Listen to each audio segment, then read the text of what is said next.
Hello, and welcome to the Penn State College of Engineering Accepted Student Program. We're going to wait a minute or so for other folks to log in, and we'll get started shortly.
Hello, and welcome to the Penn State College of Engineering Virtual Accepted Student Program. We are super excited you're here to join us, and I'm just going to change over our slides as we get started here. My name is Matt Barone, and I am the Director for Undergraduate Student Engagement here in the College of Engineering. And we're super excited you're here, and congratulations. By being here today, we know that you have incredible potential to be successful here in the College of Engineering. You should be quite proud of what you've accomplished already to be accepted. It's a big accomplishment, and we want to congratulate you on that before we begin. And so regardless of your decision to accept our offer to come to Penn State, we hope you'll take a minute to pat yourself on the back and maybe thank a loved one or a parent or guardian for all of the hard work and support that you've received to make it to this step. So again, congratulations. Today, we have a great program for you. You will be joined here by myself, of course, and some fellow students, faculty, and staff who are also excited to welcome you and answer your questions. Our goal here is to share as much as we can in the time that we have together about the student experience and help you make the best decision for you. And while, of course, we wish that we were together on campus, part of our session today will take you on a virtual tour of campus led by some students. And a couple of other great ways that hopefully we can replicate as best as possible the experience that we would have had together on campus. So today our session will be recorded. I believe we're recording already. We are. And so that we can send this to you afterwards. And for those folks that weren't able to join us, we'll send it out a couple of days after the session today. You'll get an email from admissions with a quick survey and a link to this session. So as we go throughout the session, we're happy to answer your questions, but we'll also give you contact information to get in touch with us afterwards. We'll be using the question and answer tool in your Zoom window. So if you look at the bottom of your Zoom window, you'll see the question and answer button. And feel free to type questions in now, starting anytime. We have folks that will be joining us throughout the session that will help to make sure that we can answer all of the questions that come in via that tool. We may have some time at the end of our session to answer some questions that you have live, but feel free to submit those as they come to you, or if you have them now, so that we can get answers to you about the college experience and about the College of Engineering. Our session today will be as follows. We have to start, we'll talk to you a little bit about advising and how you will pick your classes, what your schedule might look like, how you'll declare officially your major and what that process is. And then we have two students immediately that will afterwards that will talk a little bit about some ways that you can broaden your horizons here as a part of your college experience. And then we'll follow by the virtual tour, and you'll be led by some current engineers through a virtual tour of our facilities.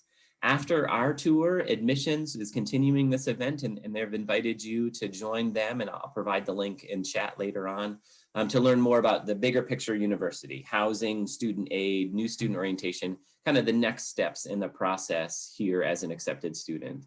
And additionally, they will host a university-wide live campus tour hosted by some students as well. So we hope that you get to learn a little bit about the college, and then you'll stick on for learning a little bit more about the university.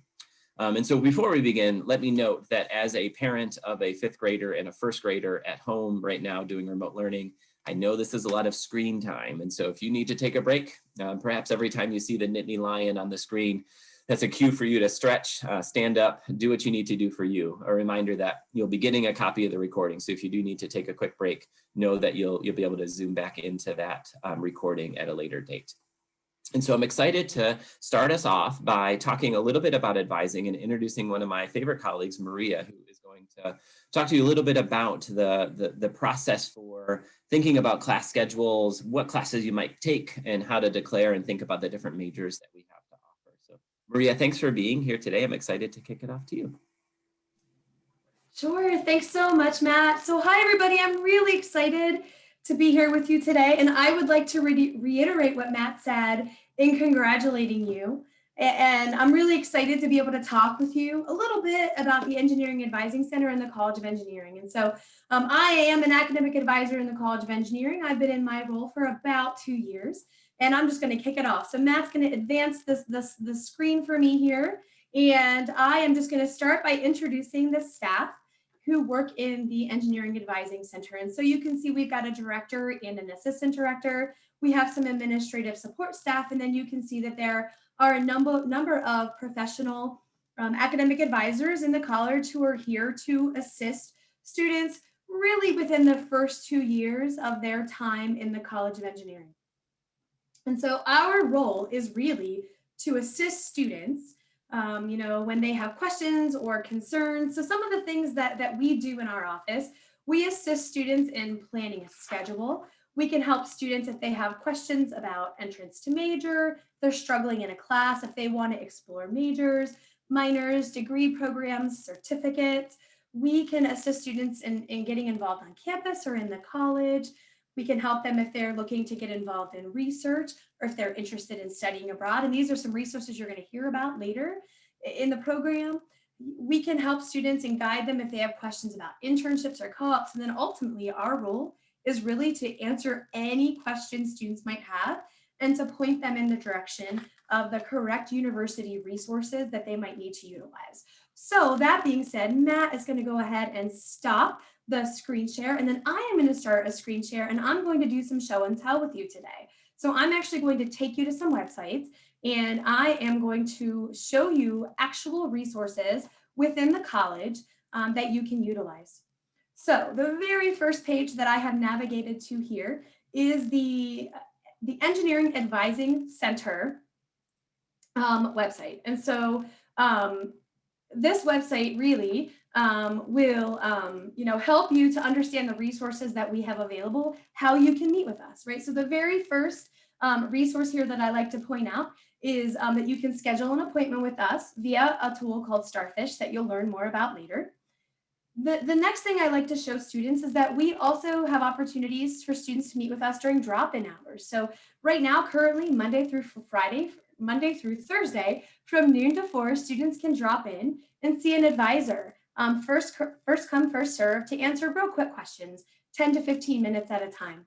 The next thing I like to talk about are the engineering peer advising leaders. So these are students in the College of Engineering who are specially trained to work with students who are in the first 2 years of their degree program. So they can help students learn how to use the programs that are specific to the university, like LionPath or Starfish. They can assist students in doing major exploration or minor exploration or learning about general education requirements.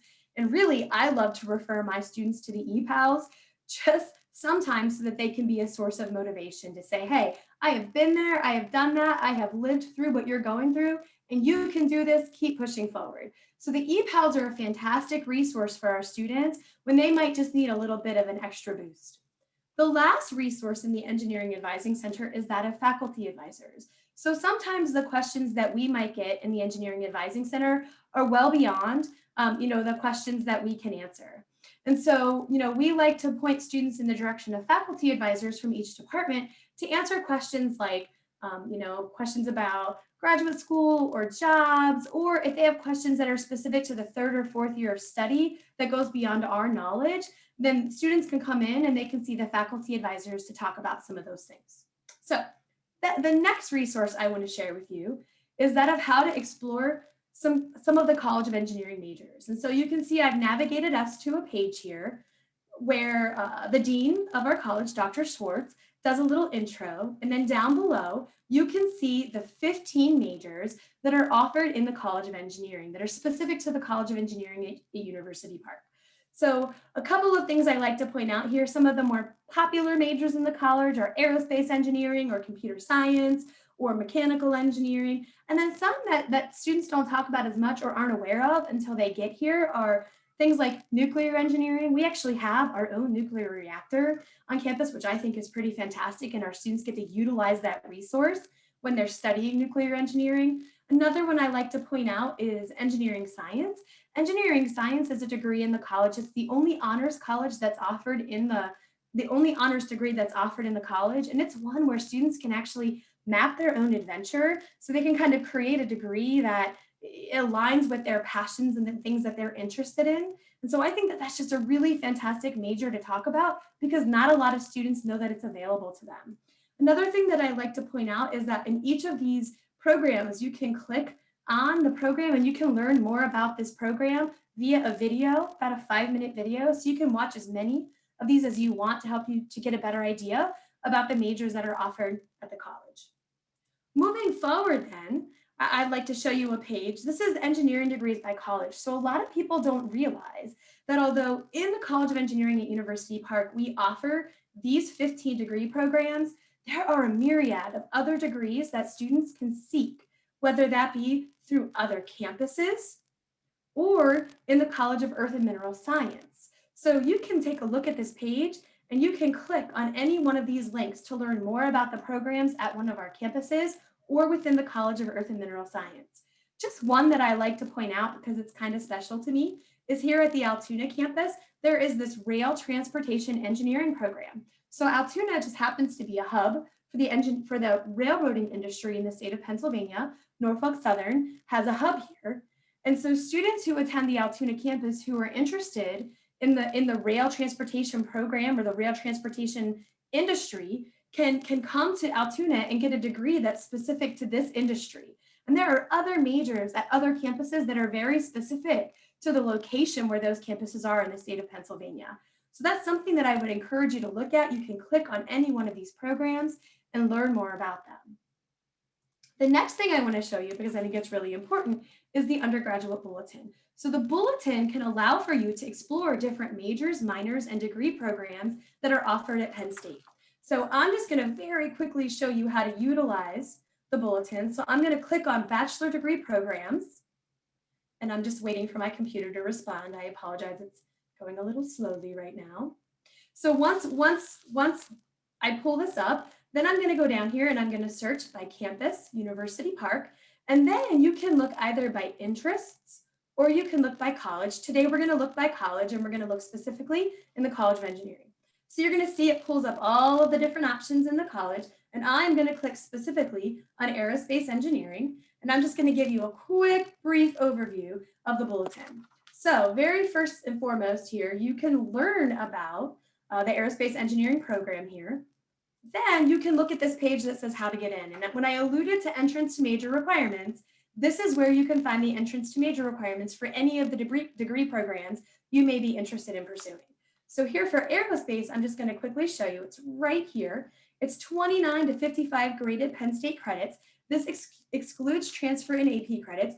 Don't panic. You can use transfer and AP credits towards degree completion. They just don't count in that credit window. So completed with a grade of C or better, these 5 classes. And again, these are some of the classes that you're going to see that are more common to the first year of study in the engineering program. And then lastly, earned a minimum cum GPA of a 3.1. So when all 3 of these things happen and they align at the same time, that's when a student declares their major. So they start in a pre-major status and then they declare their major when all 3 of these things align. Now, just know that some of these classes might vary depending on which degree program you're seeking, and the GPA may also vary depending on which degree program you're seeking. I would encourage you to come and take a look at the bulletin to see what that might mean for you ultimately, or what it might mean for the programs you're interested in. I like to point students to the suggested academic plan next. I think that this is a nice way for students to see the layout of what their courses might look like over the 4 years in their program. So you can come and take a look at this, and then you can see what your classes might look like. A couple of other things I like to talk about, or really just one other, is a lot of students might say, well, when will I schedule my classes and when will that happen? Well, you'll do that during new student orientation. So in the summer, you'll come to new student orientation. You'll learn a lot more about the different resources that are offered through the college and by the college. And then ultimately, you're going to be able to schedule your classes and learn more about how that process works. The very last thing I want to show you, and the very last thing I want to talk with you about, is just to make sure that you understand that although you're going to have this fantastic and amazing academic experience in the classroom, we also want you to be aware that there are so many resources available to you outside of the classroom that you can take advantage of and that you can utilize. And it's a great time now to start thinking about what some of those resources are, right? I talked about research. You're going to hear in a minute from Career and Global, and they'll talk about those resources and those opportunities. But this page will really highlight some of those opportunities and allow for you to do some exploration so you can start to think about the things that you might want to do in the college and during your time in the college. There are so many possibilities, they're almost endless. So make sure you come here and you take a look and you know what those things are and what they look like. So since I talked about the fact that you're going to hear from some other folks, it is time for me to pass this back to Matt so that he can introduce you to some other people. But I just want to say thanks for being here and thanks for considering us. And I hopefully look forward to meeting you over the next 2 years. Yeah, thanks, Maria. I appreciate you going through a ton of really helpful information there as you shared those different websites. I was able to drop a couple in the chat. You know, I realize sometimes it's hard to keep both of those things open. So the chat allows for us to drop a hyperlink in for you so that you can click on it right away. Hopefully just click on that link, maybe bookmark it for yourself so you can come back to that at a later date so you can continue to pay attention.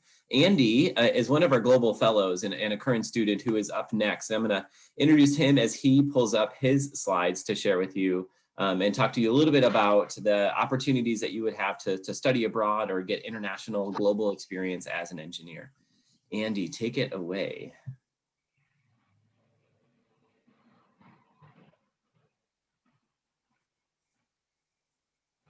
You got it, Andy. You're on mute right now. Oh, it's okay. There we go. Hi, I'm Andy. So, you're all going to be freshmen coming into State College, and I'm sure some of you, it's probably not the first time coming here, and if you're like me, you're probably coming from Pennsylvania up here. If not, you're still coming to a great place, but you know, you're going to be here for 4 years, and there's a lot else out there. So studying abroad is a great way to get credits done and to explore while you're here. So I'm Andy Smith. I'm an electrical engineering major. I'm a junior. I'm also double majoring in telecommunications. I studied abroad twice so far. I did the summer by design course, which you're all freshmen, so in engineering, so you'd have to take the e-design course here at Penn State. And then the summers by design is kind of like a sequel to that e-design course. And that is just a Maymester program. So that's offered in a couple different locations. I went to France. And then last semester, I was in the University of Limerick, Ireland, until it was cut short due to coronavirus. So I was studying there for my full-time class load. The best thing that I found about studying abroad was the people. I met some amazing people from all over the world. When I went to France, I stayed with a host family, and that was really a challenge and a really cool experience. I mean, going to a different country where I really didn't speak the language and I didn't know anything about it, and staying with people that didn't speak my language, and tough to communicate, but we got through it and we had some great times. And then these are my friends from Ireland, the girls from America, the guys from Korea, and the other guys from Germany. So I met people from just about all over the world when I studied abroad in Ireland, and they're some of the best people I've met. And I still stay in touch.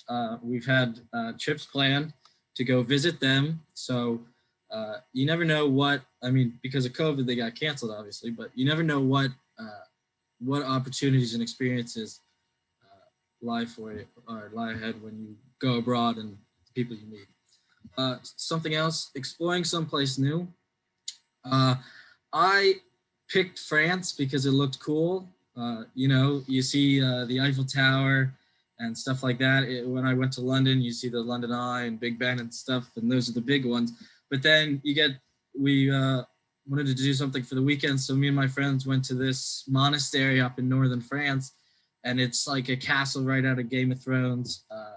It's so cool, and you're in these places with your friends. You're navigating these little towns. You're exploring the countryside of France.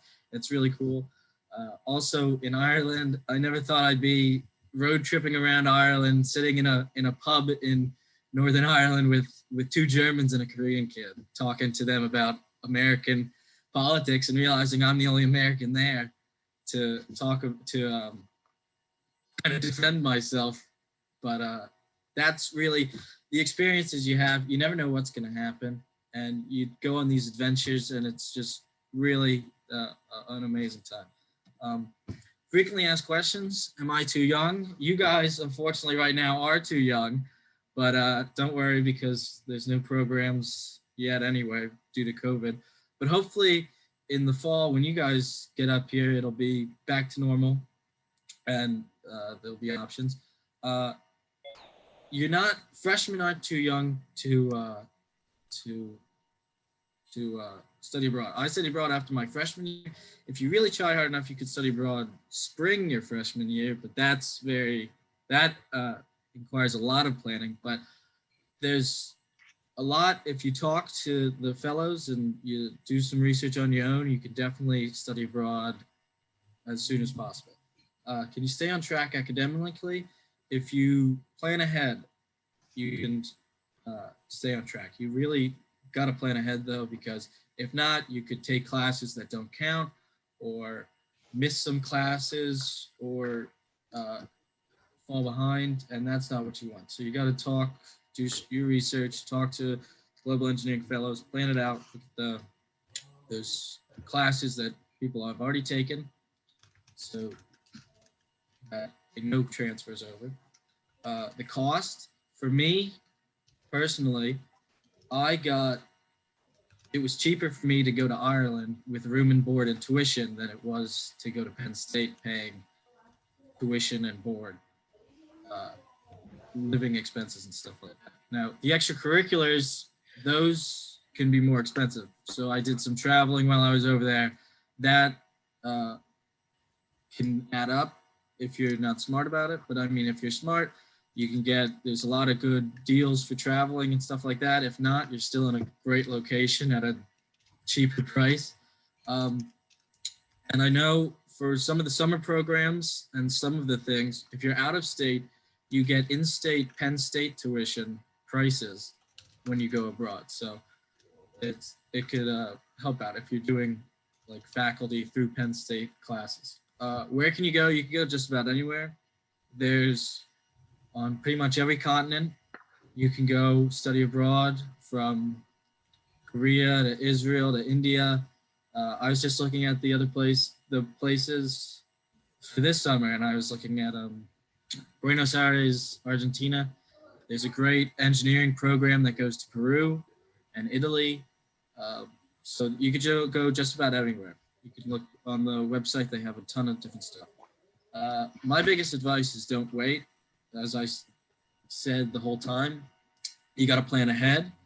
You can talk to engineering fellows like me. We have Zoom meetings now. I mean, you guys are a little young for that maybe, but when you get to campus, definitely check out the engineering fellows in Kunkle Lounge. I'm sure you get real familiar with the Hammond Building. Hopefully it'll be open by then. But we usually hang out in there, and also the Global Programs website. There's a lot of stuff like that. This is the slide.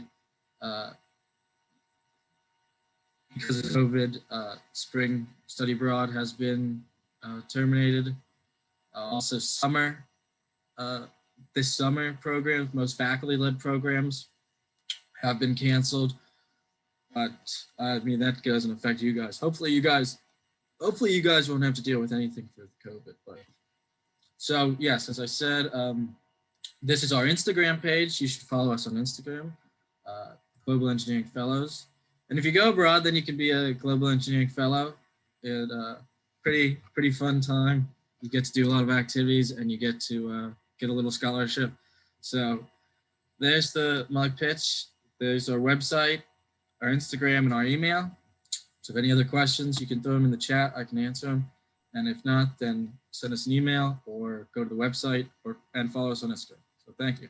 Yeah, and thanks, Andy. Very much appreciate hearing a little bit about your experience abroad and some advice you have for others that might be thinking about how to fit that into their engineering career. So thank you very much. And now I'm excited to bring Kelly on as one of our career envoys, who will talk to you a little bit about how to get a job or an internship, Kelly. That's probably what everyone's thinking about right now. So thanks for taking us through a little bit of advice and sharing some of the opportunities that we have for our students here. Thanks, Kelly. Take it away. Absolutely, not a problem. Hi, everyone. Congratulations on your acceptance to Penn State College of Engineering. Super duper exciting. My name is Kelly Weichel. I'm a senior in chemical engineering here at Penn State. I'm here to answer the question for you guys. What is the benefit of getting a career experience within the College of Engineering? Why is it necessary? How will it benefit me? Well, the answer is there's tons of benefits. Not only can having a career experience help you with your career exploration and also get some really good experience for your resume when it's time to get a full-time job, you can also get paid pretty well doing it. The average intern salary is $22 an hour as an engineering student. So that's very, very exciting, pretty cool. So I'm going to talk about some different options you guys have and kind of define some key terms in terms of career opportunities. And I forgot to mention, but I'm with the Engineering Career Resources Office as a career envoy. So you guys can come see us anytime you'd like once you're accepted to Penn State. Oh, it's going to go. Okay. Perfect. So you might have heard the terms internship or co-op tossed around, so I'm going to define them very quickly for you guys. An internship is a summer experience, career experience, typically a one-time relationship with a company, and that would be a really great experience because you can get some really cool hands-on work done as an engineering student. So as you can see, these two engineering majors are probably interning for Boeing, doing flight controls types of things as aerospace engineering majors. Versus a co-op on the right, that would probably be like a civil engineering major working as a project management intern for Disney. A co-op is a longer term commitment, typically during a fall or spring semester, sometimes multiple semester commitment, sometimes a one semester into a summer, but it's normally written in the offer letter, and it's a very strong way to get a lot of hands-on experience pretty early in your career. So some fun facts on co-ops, even though it does take up some time in your typical 4 or 5 year engineering plan, about half of Penn State students who take a co-op end up graduating on time. So there's some really good benefit and ways to work a co-op into your schedule, whether you have some extra space in there or not. So those are kind of the two options in terms of your 4 or 5 year degree program. And say maybe corporate experiences don't speak to you, you're more interested in research. Well, Penn State has more than $950 million worth of research expenditure, $150 million of which is from corporate sponsored opportunities. You can get the best of both worlds. In addition, you can do research during your time at Penn State, during the school year or during the summers. And in addition to that, you can do a research experience for undergrads or REU experience at any university in the US that offers a program. So if you are interested in research, there's tons of opportunities there too. And a little bit of background on my story. So when I first came into Penn State, I really wanted an internship like so bad, but it didn't end up working out for me. So I did a research experience for undergrads at Texas A&M University. So I got to travel for free, I got paid to do it, and I got really, really good experience in process safety, which is super important for chemical engineers. I didn't know that at the time, but actually that experience led me to get a number of different other opportunities, both a co-op and internship, eventually working as a process engineer for Renewable Energy Group. And I'm very excited to say I will be accepting a full-time offer to work there once I graduate. And it's my dream job to work in renewable energy, right? So that means that you can go from your first year not knowing what to do or maybe doing something you didn't want to do right into your dream job within 3 or 4 years. So it's totally possible, and you can do it, whatever you set your mind to. And to kind of get to that point where you can, get that dream career, it's really important to be involved at Penn State and get those leadership experiences. You can do things such as professional societies, fun clubs, thon, volunteering. The options are really endless at Penn State. And more specifically, at the Career or Engineering Career Resources Office, we help get those technical documents in tip-top shape to get you those opportunities. So not only do you see the resume on the right, which we would help to edit. So for example, I would take away the color, make it black and white. We also have some job boards available through NetEline Careers, so you can find jobs in addition to your like typical career search. And then we also have some personnel available full-time for specific appointments if you'd like to talk about more specific career topics, maybe a negotiation situation you're in or something particular to you. So that's all through the Engineering Career Resources Office. And one really big selling point that Penn State has is our career fairs. So our fall career fair is the largest career fair east of the Mississippi River, which is pretty darn impressive. And we pull in a ton of big names because Penn State has so many alumni. So I could probably name 1 or 2 people who have interned or work at all of these companies listed here, plus many, many more. So I highly encourage all of you guys, even if you're scared, go to the career fair, talk to some employers, get your name out there. And who knows, I know a number of freshmen who have scored internships their first summer just by going to the career fair. So I highly encourage you guys to put yourselves out there and go to the career fair. It's a great opportunity. And then once you kind of reach the end of your degree program, it's time to get a job. And I'm very happy to say that Penn Staters are pretty good at doing that. So about 85% of people have solid plans once they leave Penn State, whether it be full-time jobs, grad school, service, or volunteering. And some stats on that. So the average starting salary of a Penn State engineer is about $71,000. Not so bad, with chemical, computer science, and computer engineering pulling that number up. And then the average student will have about 3 full-time interviews, which is really awesome. So there's a lot of great opportunity to be had through Penn State's career resources. And you guys will be sure to be well on your path to getting that dream job and doing your dream things as engineers. So thank you so much for listening to this very brief kind of spiel I had. But if you have any questions, reach out to the Career Resources Office and we'll help you guys out. So thank you. Right on. Thanks, Kelly. And congratulations on the job offer. That's super exciting. I'm happy for you.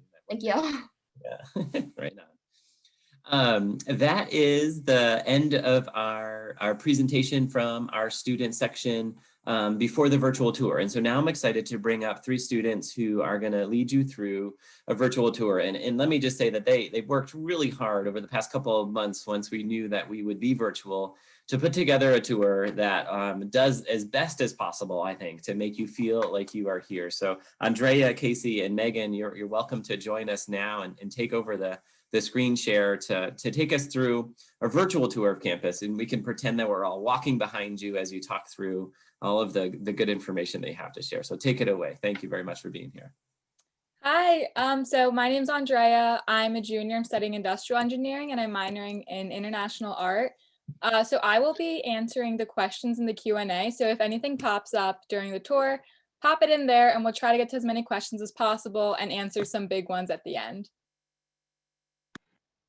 Hi everyone, my name's Megan. I'm a senior studying chemical engineering and minoring in engineering leadership development, and I'll be one of your tour guides for today. And I want to pass along to Casey, who's actually going to be our slide captain today. Casey? Hi everyone, I'm Casey. I'm a senior majoring in aerospace engineering and also minoring in engineering leadership development. And with Megan, we'll be presenting your tour, your virtual tour of Penn State campus for today. So take it away, Megan.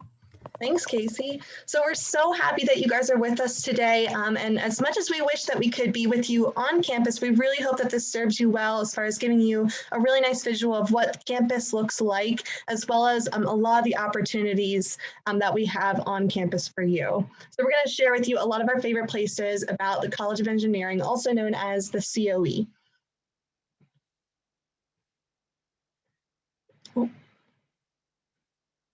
I think we're going to the next slide. Thank you. All right, so this is going to be our roadmap for today. So this is a general overview of campus. And just to give you some perspective, there's a couple landmarks that you can kind of keep in mind as we progress through this tour. And we'll come back to this map as we, quote unquote, move along campus. So the NetEline Inn is in our northwest border of campus, with Beaver Stadium being on the far east side and Old Main being kind of in the central location. But as we'll see in the next slide, we're going to keep our tour today kind of along the western part of campus, as this is where most of the engineering buildings are located. Okay, so the buildings that are starred here are those particular locations that we're going to be touching upon. And as you can see, there's a few sprinkled throughout the east part of campus where the chemical and biomedical as well as agricultural biological buildings are located. But we're going to start primarily with the west side of campus. So throughout our tour today, we're going to be covering a few key items. So we're going to start our tour with some general overview of the College of Engineering services and opportunities housed within our college. Then we're going to progress to a broader perspective of Penn State in general and talk about some fun things that are a little more, like I said, broad and open to any student on campus. And then finally, we're going to hone back in on our college and talk specific majors and programs that you can enroll in, specifically 14 different majors available to you. So, as I said, we're going to start with College of Engineering services and opportunities for you all. So one thing I absolutely love about Penn State are the orientations that we have for our engineering students specifically. As a first-year student, you can walk onto campus and experience Penn State even before you start your classes. So from my experience, I participated in the Women in Engineering program orientation, also known as WEPO, which was an incredible opportunity to feel confident and feel supported before I even stepped foot in a classroom. This is a 3-day orientation that happens in August before your classes begin, where you as a female engineering student can get to know other women in your year, as well as make 1 to 2 mentors that can support you throughout your first year. I highly recommend this program, and it's a great way to feel comfortable with Penn State. We also have other opportunities and other orientations, as you'll see on the next slide, such as the Multicultural Engineering Program orientation. This is a very similar program as WEPO. And as you can see from the video, there's a lot of opportunities for students to interact with each other, to get their hands busy with design projects and really get to have some fun before classes begin. In addition to these 2 longer orientations, there's also a 1-day orientation known as EON, or our Engineering Orientation Network, which takes place the Sunday before classes, and that's open to all first-year engineering students. Also a great place to make a new mentor. So with orientations behind you, you can then move on to campus, and we offer a variety of housing opportunities. And while we won't go into specifics, we do want to highlight one of our most, popular special living options known as the Engineering House. This is a residence hall located in West, and this was my home for the first 2 years, and I absolutely loved it. It was great to live with all other engineering students, as well as some upperclassmen who lived in the residence hall with me, where again, I got to network even more, make more mentors, and also had study buddies from the get-go. And this is also a prime location on campus, as you're located right next to Rec Hall, the Nittany Lion Shrine, the Paterno libraries, and other places too.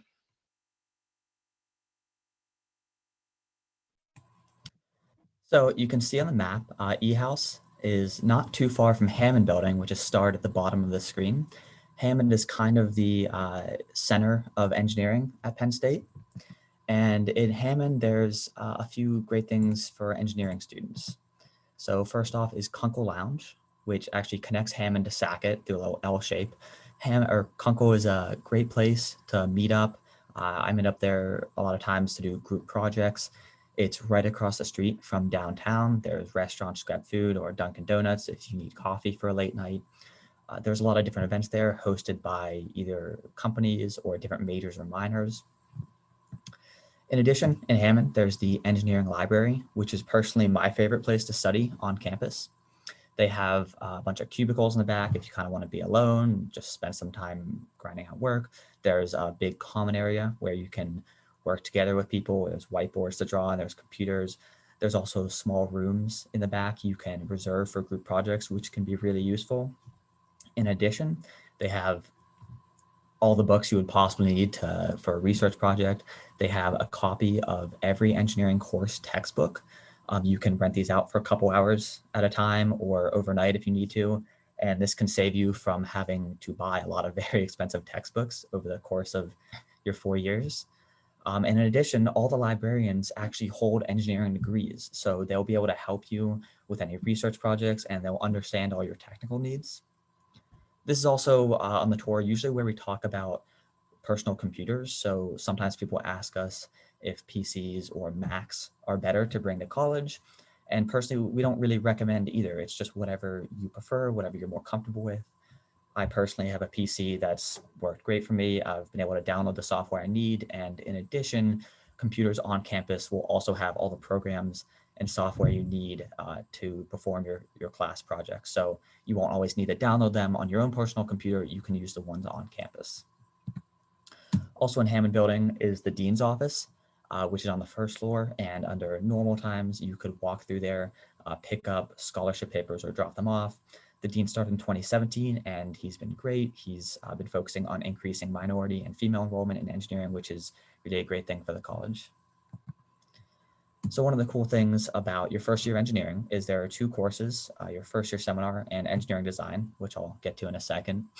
And your first year seminar is just a 1-credit course. You take it once a week for 1 semester, and you get to discuss cool topics in engineering or in science usually. So for example, in mine, it was called engineering and science fiction. And what we did was we would watch older sci-fi movies or TV shows, and then we would write short papers or discuss them in class. And this was really cool. We watched some old Star Trek. We watched an Outer Limits episode, I believe, and then we would kind of discuss what the creators got right and what they got very wrong about futuristic technologies. And now Engineering Design 100, or more commonly known as E-Design, is a class every first year engineer takes, and it focuses on team-based, hands-on design projects. The class helps students develop the skills to take a design project from idea to prototype, and even further through hands-on graphics and computer-aided design. And it usually has a company-sponsored project. So the last third of my class was a project sponsored by Delphi, where we made an innovation to improve the car essentially and make it more environmentally friendly. So we used a material to convert excess heat to electricity, and then we got to present this to the class. And the best presentations from each class section get to present at the Bryce Jordan Center in front of the company that sponsored the project. And so essentially this course is your first taste of hands-on engineering, and you get to go through an entire design project very early in college. So you have these skills later on in your college and professional career.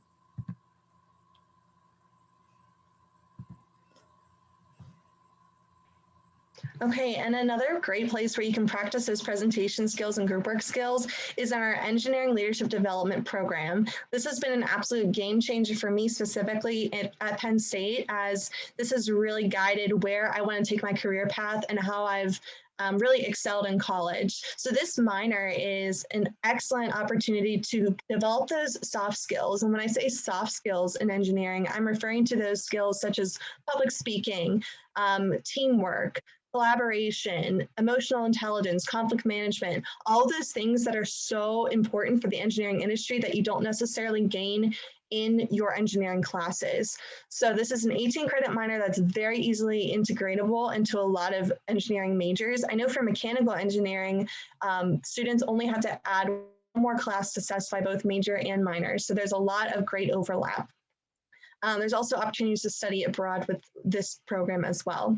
And there's even a 12-month master's program that one can pursue in ELD after their undergraduate graduation.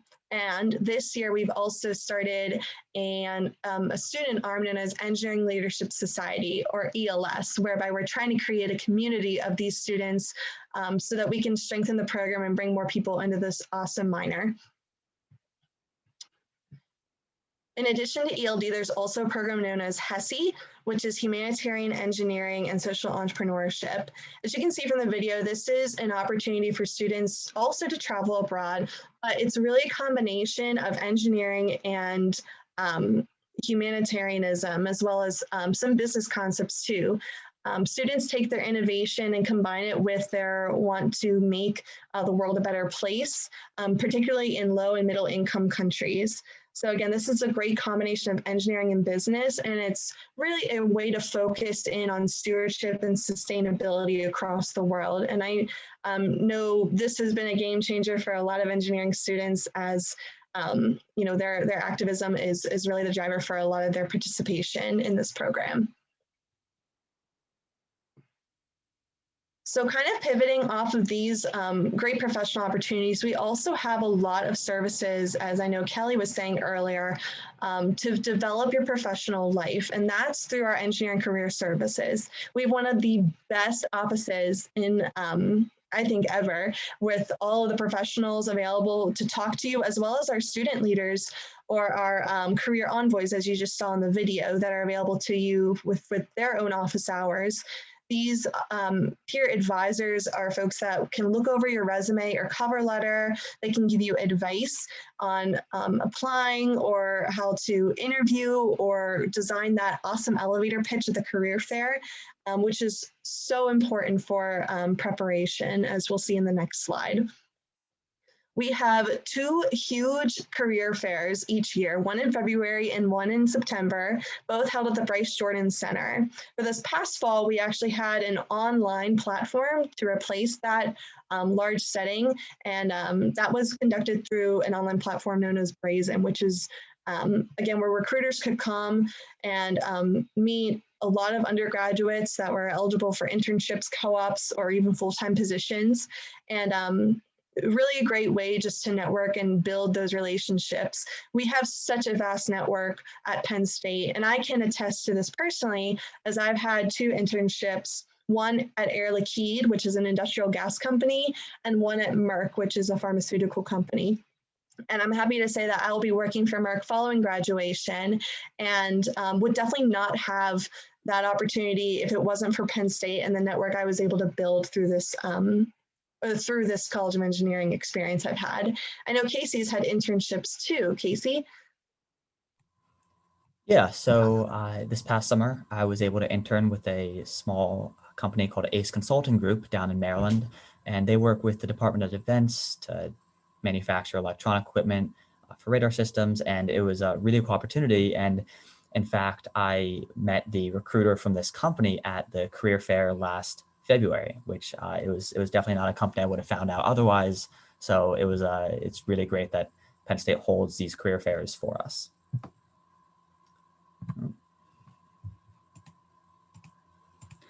So now that we've talked about the services and opportunities within the College of Engineering, we're going to kind of talk about some of the opportunities that engineering students have outside of their daily life in school. So one of the most important buildings on campus is the hub, the Hetzel Union Building. It's where a lot of students meet up, and it's actually the home base of student clubs and organizations. The hub has lots of study spaces. It has several places to grab a quick bite to eat. There's Starbucks there too, again, for long study nights if you need coffee. And it also is the site of the involvement fair in the fall. So on the hub lawn, which you can kind of see in the bottom right, every fall, there's a fair where hundreds of clubs, out of about 1,000 that are at Penn State, a few hundred clubs set up booths on the lawn, and you can walk around, talk to them, see which clubs and organizations interest you. This is especially useful for freshmen entering college. If you're not sure what to do, you can walk around, you can talk to leaders of these clubs and decide what you're interested in, what you want to do outside of your academic life. So like I mentioned, there are over 1,000 student organizations. A few that I know fellow engineering ambassadors are part of include Thon organizations. So Thon, for those of you that don't know, is the largest student-run philanthropy in the world.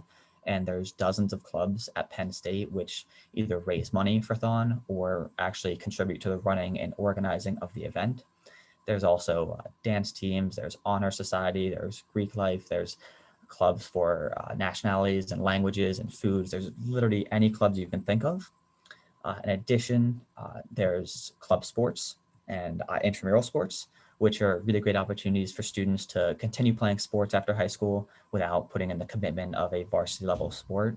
So the IM building is the home of this essentially.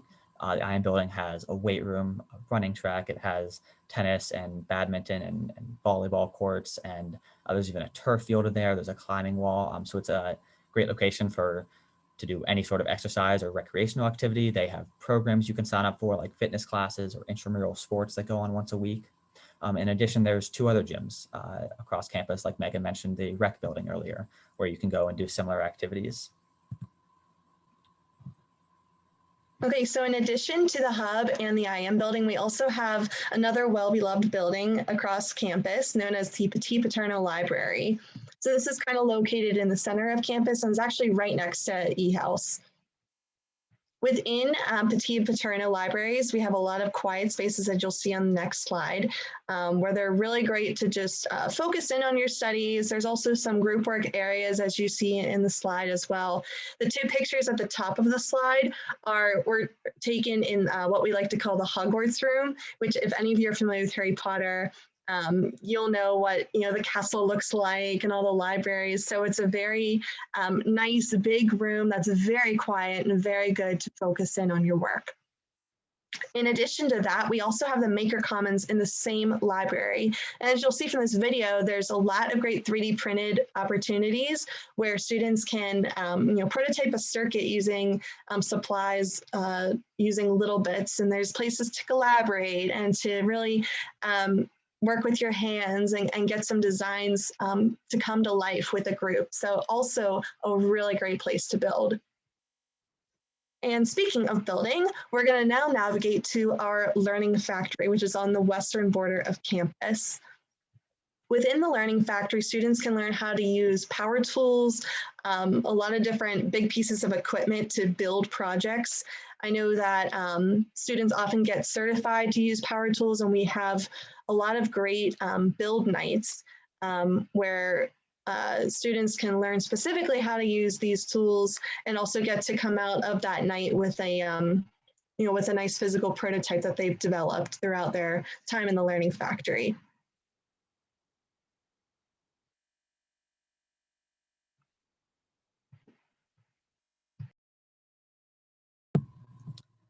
So now that we've gone over a lot of the opportunities beyond the College of Engineering, we're going to kind of go over the 14 majors within the COE. So back to Hammond Building, which I talked about earlier. Hammond Building's the main engineering building, and it is home to Aerospace Engineering, which is actually my major. Aerospace engineers specialize, it's a specialized form of mechanical engineering, essentially, and they focus on system level processes within aircraft. So they have a stronger focus on topics like fluid dynamics, structures and stability, propulsion, and orbital mechanics. Aerospace engineers essentially study the topics and the concepts that allow aircraft to get up in the air and stay there safely. Companies that hire include huge companies you might have heard of like Boeing, Lockheed Martin, SpaceX, or Blue Origin, but aerospace engineers aren't just limited to the aerospace industry. Car companies, for example, will hire aerospace engineers, and so will consulting firms. Lots of aerospace engineers go to grad school. On campus, there's numerous ways to get involved. There's organizations that build rockets and launch them into the air, like Lunar Lion and Rocket Club. There's also some organizations that design airplanes or different aircraft and test these at competitions. Like there's Design, Build, Fly, and there's Sailplane, where it's a class where you spend all semester or multiple semesters designing and building a full-scale human-powered sailplane, and then you get to test fly that whenever it's finished. So here is one of the labs that aerospace and even other engineers can work in. And it's a great example of the type of work that Penn State engineering students can do with faculty, getting hands-on experience with industrial scale equipment. Aerospace engineering students have lots of opportunities for this. For example, there's a windmill farm up in East Campus, and there's also aligned with this, there's a wind energy club and a class associated with it that you can take and get to learn from experts in the field and get this hands-on experience with those windmills, essentially. Another example is Formula Racing, which is a club on campus that many aerospace engineers are a part of. Like I mentioned, aerospace engineers aren't limited just to the aerospace industry. So lots of aerospace engineers are part of this club because they're needed to perfect the aerodynamics of the car. And this club actually goes through the entire design process from drawing, designing, building, and testing their car at competitions. Next up on West Campus, we're going to talk about the Hallowell Building, and Megan's going to talk about nuclear engineering, which is based there. Okay, so nuclear engineering is the study of atomic nuclei and how they're used to power different industries, nuclear reactors, power plants, defense systems, all kinds of different places, even down to smaller applications such as medical devices like MRIs. So very versatile field, and also use a lot of this in big power producers. So who hires nuclear engineers? Westinghouse, Exelon, the Navy and naval contractors, also a lot of research labs as well. And as you'll see from this video, we also have a cool opportunity at Penn State whereby we have our own nuclear reactor. So this is one of only 13 test reactors in the country, which is a pretty cool fun fact. So you'll see in the video here that these are actually rods as they pulse through the reactor. So a lot of great ways for nukies to get, busy with real life applications in the reactor. And a fun fact about this we like to bring up is that white and pink poinsettias were actually invented at this very reactor by exposing those seeds to radiation. So that's a kind of a fun little fact there. Okay, so just across the street from Hallowell Building is the Reber Building, which is home to mechanical engineering. So this is a very popular major, and it's one that's one of our broadest in the College of Engineering. Mechanical engineers basically work on taking an idea and bringing it to life, no matter how big or small.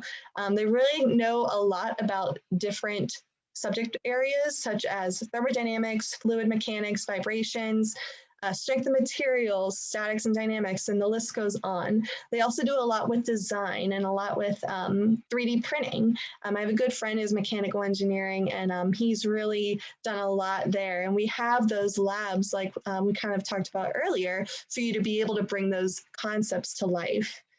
We also have ways to get involved and to practice these skills, such as through 3D Printing Club.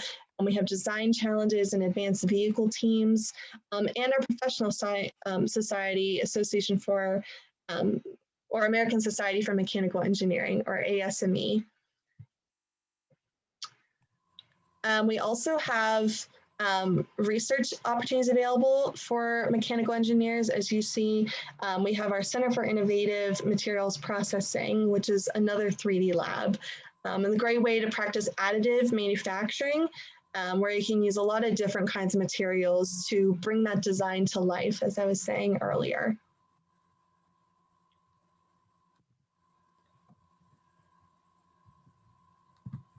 So a cool class that mechanical engineers get to take is ME 340, or known as Battlebotz Competition, because their final project in this class is actually to make these BattleBots that you see here. They're small little robots.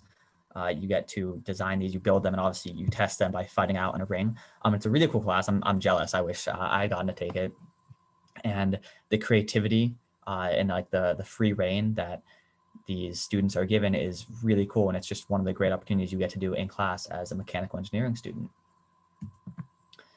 So in Reber Building, there's the e-knowledge commons, which is right in the middle of the building. And it's one of the most popular places to study for many of our ME students. There's a large open space in the middle. It's great for group work. They have large stations like you can see in the picture here, where you can work with 2 or 3 people. Like I mentioned earlier, the computers there will have all the programs you might need, so you don't have to download them on your personal computer. And in addition, there's 5 or 6 small rooms on the side that you can reserve for group work. And they all have company logos on them. And these are the companies that have sponsored those rooms. And they're the companies that like to hire our mechanical engineering students. So big companies like Ford, General Electric, consulting firms, Boeing, they all like to hire large amounts of mechanical engineers, but really any company that hires engineers will be looking for mechanical engineers. An example of a way to get involved as an ME student is the advanced vehicle team. Kind of similar to the Formula Racing Club I mentioned earlier. They design and test a vehicle throughout the year. It's a great way for students to get involved and use the knowledge that they learned in school on a real product before they even get to industry. Other clubs that MA students get involved with is a 3D printing club, because 3D printing is hugely important for mechanical engineering to use to prototype everything they do. There's design challenges throughout the year, and there's ASME, like Megan mentioned, which is the Professional Society for Mechanical Engineers. Fun fact we like to throw out there is that Bill Nye, the science guy, is a mechanical engineer. Okay, now we're going to navigate to one of my favorite places on campus, known as the Chemical and Biomedical Engineering Building, which is one of our newest buildings on Penn State campus. And as you'll see in the next slide, we actually have a video to show a lot of the beautiful features of this building. We have a lot of great labs for undergrad and graduate students. It's very large. There's a lot of great study spaces. And it's home to, like I said, both chemical and biomedical engineering, which chemical engineering is my major. And as I'll, okay, the video is finishing up now. So BME, biomedical engineering, is a great field to really learn about the physiology of our bodies. There's a lot of complexity within our bodies that involves a lot of physics and mathematics, and of course biology. And so there's a lot of applications for this kind of field. An interesting fact about Penn State is that folks who graduate with a biomedical engineering degree go in a lot of different directions. So about a third of our graduates from this program go into industry and work for companies like Johnson & Johnson, Merck, Stryker, GE, a lot of great companies like that. And the second third of those graduates tend to go to grad school and do further research and advance their knowledge. And then the last third tend to go to med school. We actually have a pre-med track, I believe, for those that are interested in that third option. So a lot of great paths for you to take following graduation. And a fun fact about biomedical engineering is that the first electric heart was developed in the heart lab at Penn State, which is pretty cool. We also have an opportunity known as DigiDigits, which is where students design and build their 3D printed prosthetic hands for kids. So another great way to serve the broader community and also to apply some design skills and have some fun. Okay, and this is another video to show off our beautiful new building. You see here that we have a study space on the first floor. I've studied here myself, and it's really quiet and really nice to work with groups on projects and homework. And in the next slide, we'll talk about chemical engineering, and you'll get to see some of the labs in which our students work in. Chemical engineering, like I said, is my major, and it's so versatile. It's very much like mechanical engineering, but with a lot of course, more emphasis on chemistry. But chemical engineers really focus on those chemical processes from the smallest scale to the largest scale. So you could talk about quantum chemistry, where you can't even see particles that you study. We study those reactions that happen in a lab. We actually conduct those experiments in our organic chemistry labs. And we talk about scaling up these processes to massive reactor and power plant sizes. So you really get a lot of knowledge in between those areas, and we really have a lot of applications for those. And we see that variety of applications in who hires our chemical engineers. You can go all the way from oil and gas like ExxonMobil, Shell. You can work in pharmaceutical like myself at Merck or Genentech or Regeneron, or in consumer products like with Procter & Gamble and Kimberly-Clark and a lot of other companies.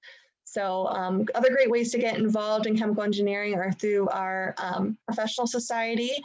ChemiCar, we have another honor society, and we actually get to design an entire chemical plant in our last year of chemical engineering.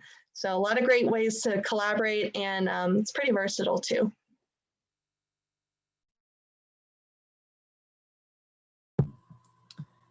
So up next is the Agricultural and Biological Engineering Building. And this is the one advantage of a virtual tour, is that we can show you things that we wouldn't have gotten to show you on a physical tour because they're too out of the way. So just like the Chemical and Biomedical Building, this is a little bit out of the way of our normal tour route, but now we get to show you it and walk through. So biological engineering is all about working to find innovative ways to provide the essential things that everyone needs, like food, water, and energy. And another focus is on protecting the environment. So this can include designing agricultural machinery, developing processes to convert raw materials to products like food or pharmaceuticals, designing systems to manage stormwater, and developing best forest management practices for protecting the quality of our water.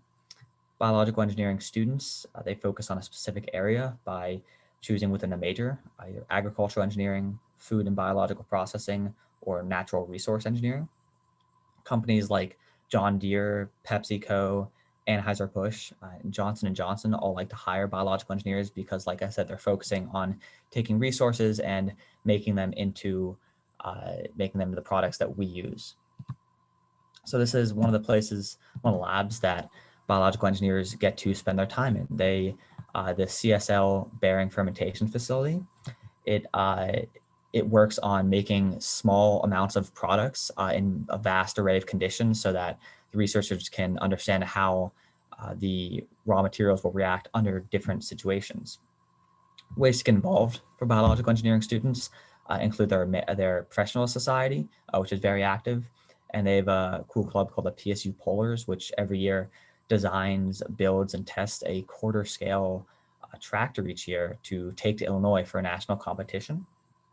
There's other clubs too they can get involved, like Engineers Without Borders is also a popular club for biological engineers because the humanitarian projects are very applicable for their study. And a fun fact is, if you saw the movie The Martian, the main character in that movie had to do some hardcore biological engineering to be able to grow potatoes on Mars.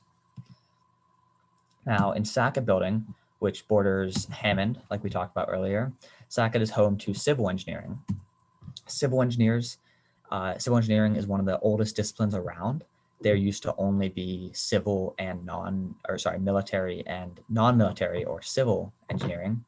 And civil engineers design a lot of the public facilities that you might take for granted, like roads and bridges, or really any building or sewage systems. Those were all designed by civil engineers. Civies at Penn State can specialize in areas like structures, water resources, construction, or transportation. And companies that hire include public works orgs like PennDOT or the Department of Energy, construction companies that make any large structure like Boeing, for example, and consulting firms. A cool place that civil engineers get to spend time in is EcoMachine.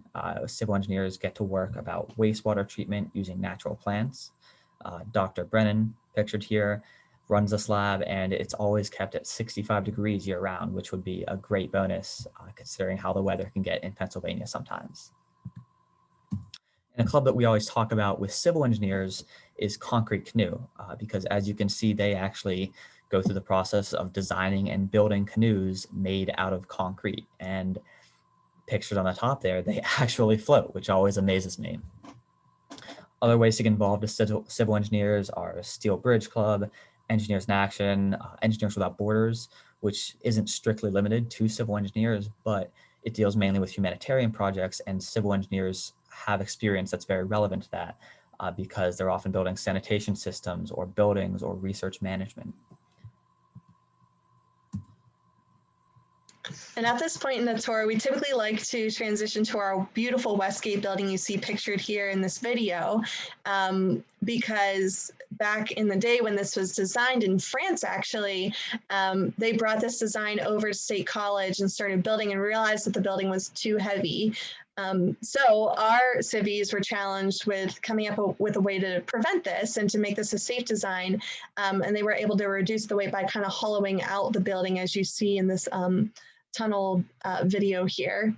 And as you can probably notice from the top of the building, it's actually shaped as an integral symbol. So hashtag calculus, hashtag engineering, we love math. That's also a pretty cool fun fact about the Westgate building. So transitioning now to a more southern part of the campus, we're going to be talking about electrical engineering, which is housed conveniently in the electrical engineering east and west buildings you see starred. So electrical engineering, kind of like mechanical and chemical engineering, is a very broad major. But electrical engineers, contrary to popular belief, don't just play with circuits all day or sit at a computer all day. They design everything as small as microelectronics in your phones to big power grids that fuel the country's power supply. So since this is so broad and it's a major that's been around for a while, our students at Penn State can actually take electives in 12 areas of specialization when they major in electrical engineering.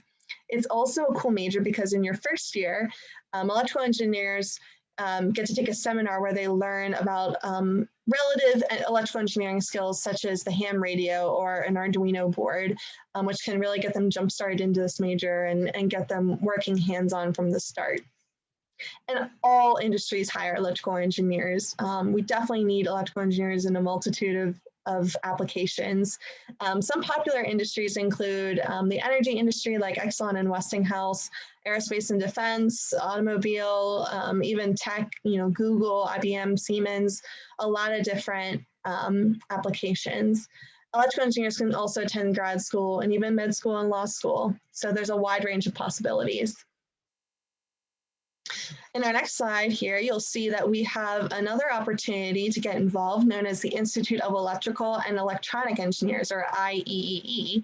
It's a very active branch that sponsors a lot of different opportunities on campus where they host speakers from industry, they have tailgates and picnics for their students, and they also have a lot of members from a lot of other clubs with electrical engineers, include the Audio Engineering Society, excuse me.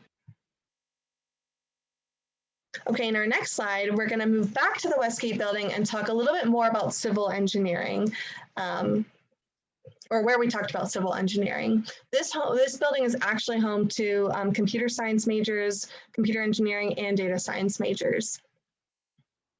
So going back, we're going to talk about the difference between computer science and computer engineering because it can actually be, some people actually get them mixed up. So computer science typically focuses more on the software side of things, whereas computer engineering focuses more on hardware and actually building digital circuits and structures for computers. We also have a great opportunity for students to minor in cybersecurity. So, and they can also minor in other programs from other colleges, such as the Smeal College of Business. Okay, and in this video, we'll see a little bit more about what comp sci and computer engineering majors do. And it's important to note that this major is very versatile and that all industries need computer engineers and computer scientists.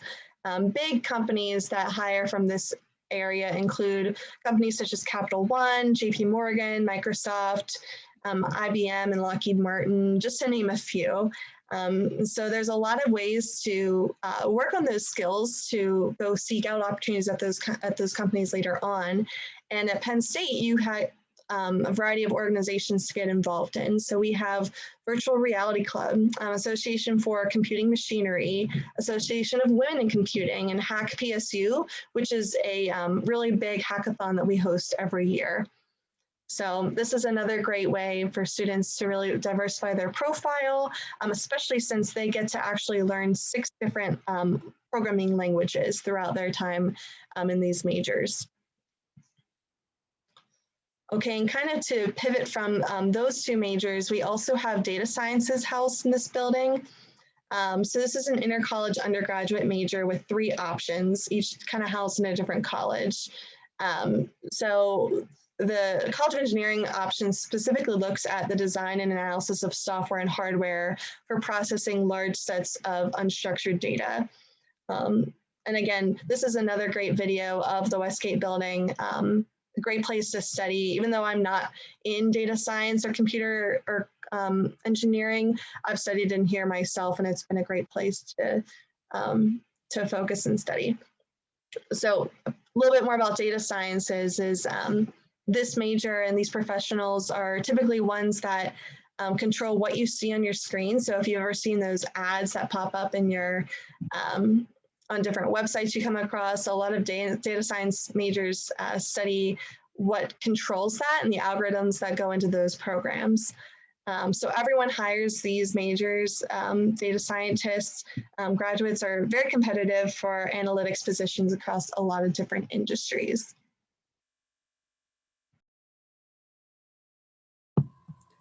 So just a little bit further west is the Leonard Building, which is home to industrial engineering. Industrial engineering is kind of a combination of business and economics and engineering. It focuses on optimizing processes.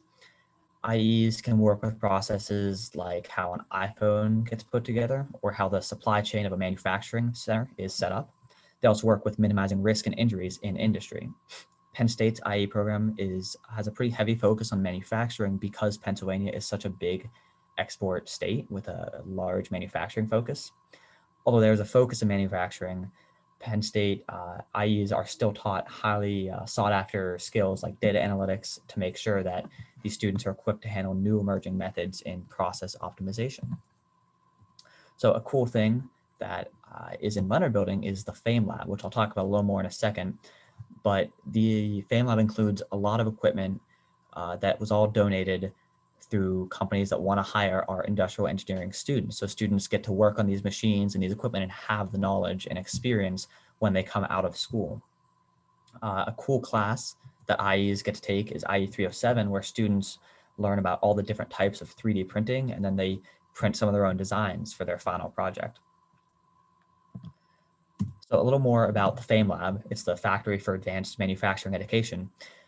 As you can see, it's actually kind of set up like a factory. So usually we walk through Leonard Building, we get to see this in person, but you can see the windows up on the second floor of the building, and they look down at the floor with all the equipment, just like in most factory buildings. And this is set up intentionally because lots of industrial engineers work in factories or manufacturing plants where they're all about optimizing processes and trying to save workers time or make their jobs as safe as possible. So they can look down and maybe see that a worker is walking all the way across the floor when he or she shouldn't have to do that.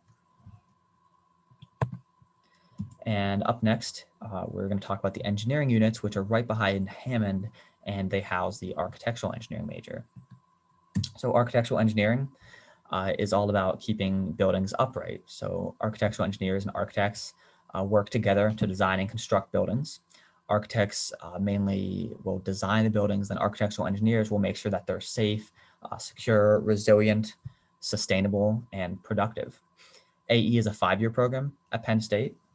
For the first 3 years, students are exposed to all facets of the profession, covering mechanical, structural, lighting, electrical, and construction management.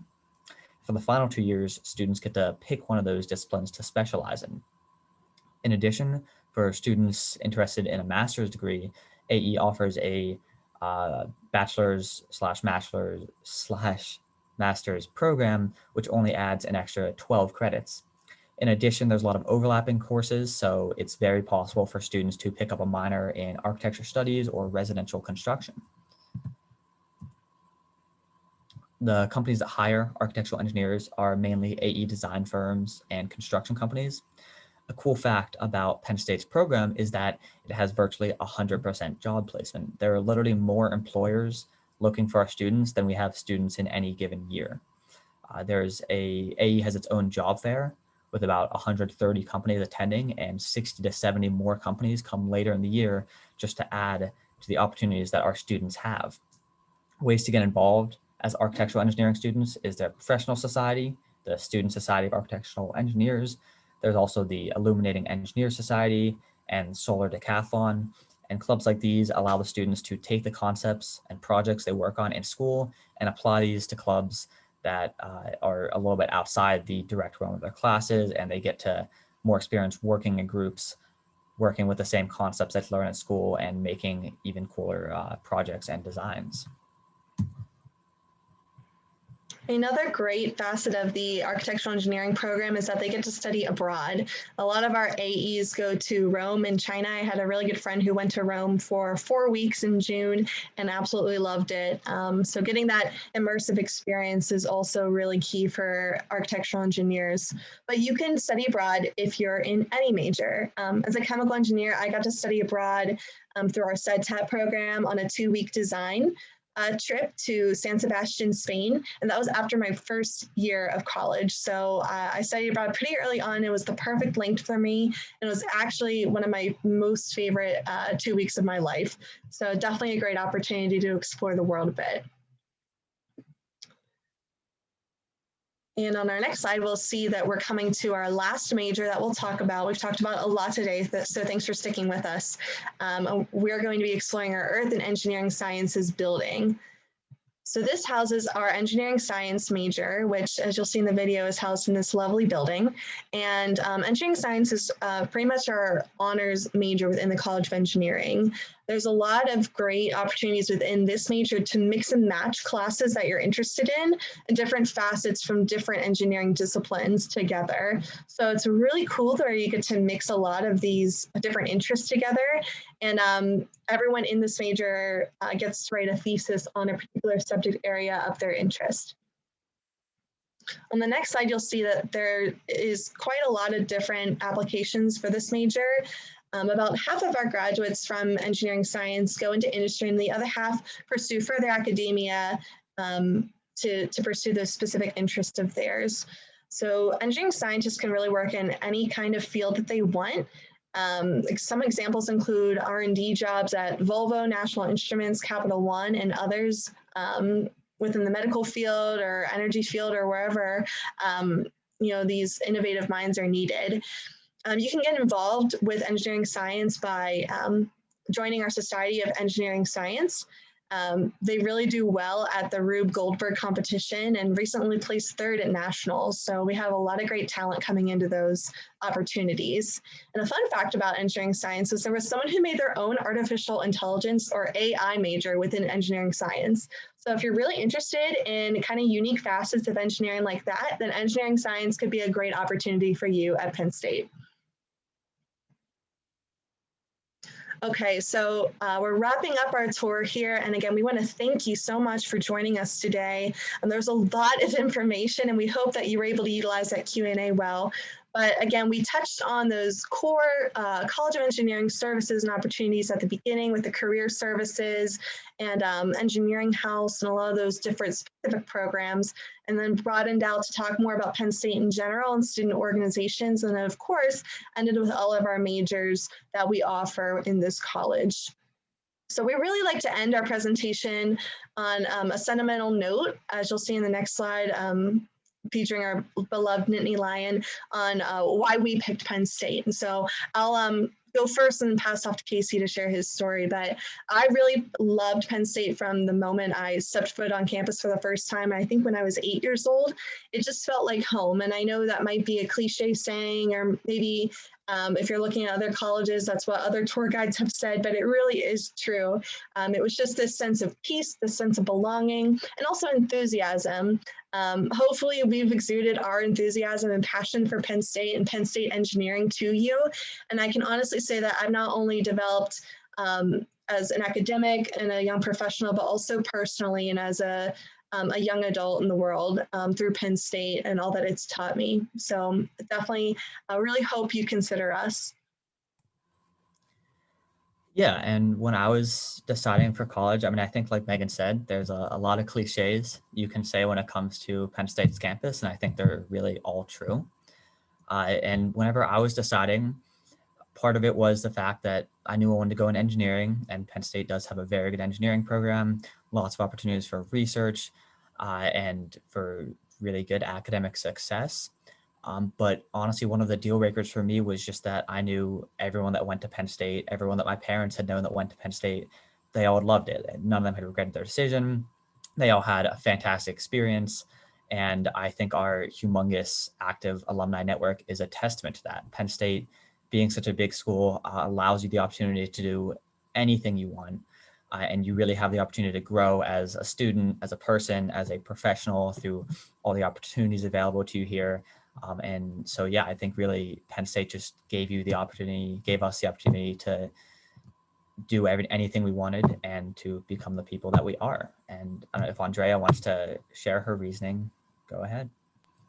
Sure. So I chose Penn State because I knew I would never be limited with options. Like if I wanted to pick up a different sport, even like things outside of engineering, there were so many opportunities. And within engineering, I didn't know what major I wanted to be. So there were like 14 majors. So you really can't go wrong. And you don't get that at every school. And I just knew I would never feel limited. And that was really important to me.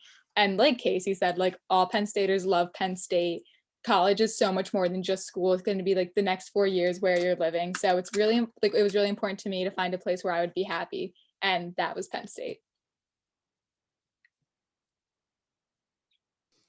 Right on. Thank you all very much for sharing that little tidbit and for all of the typing, Andrea, that you were doing in the chat, and for Megan and Casey for talking us through some of your experiences and the plethora of experiences that are available to you here in the College of Engineering.